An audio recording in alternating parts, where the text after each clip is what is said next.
Welcome back to Primetime News. And a special welcome once again to our viewers on onespotmedia.com. Up first, a 2-year-old boy is dead and a relative in custody tonight. This after a family dispute led to the child being shot and killed in Trelawny Sunday night. Our reporter Jamaica Maitland has the details.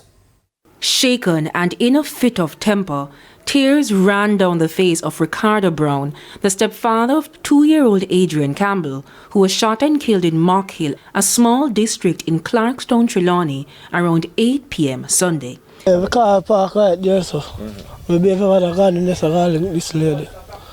And the youth run for up there, so and start firing shot to my car. And then I drive off. I drive off now, and then after we reach up there, so we find out that baby get shot. TVJ News understands that the shooting is as a result of a family dispute that started on Friday. The alleged shooter is now in police custody. He was arrested in Duncan's Trelawny a few hours later during a police operation. And he's Brown's cousin.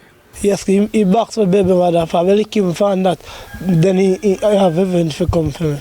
Residents say they feel gutted by the killing. This is the last thing I expect, that a child have to die.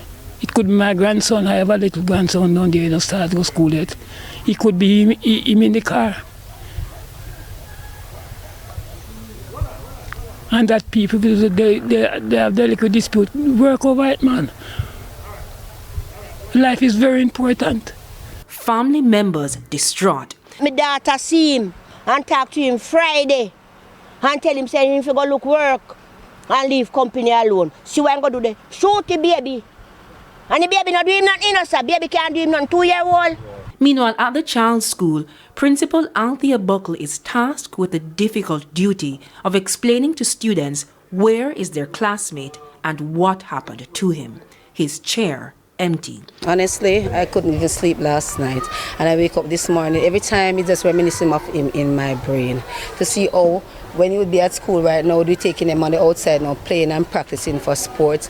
And he's a very vibrant child who loves to dance. Once you start singing in a song in devotion, oh my God, you take over the devotion with a little bouncing dance like that.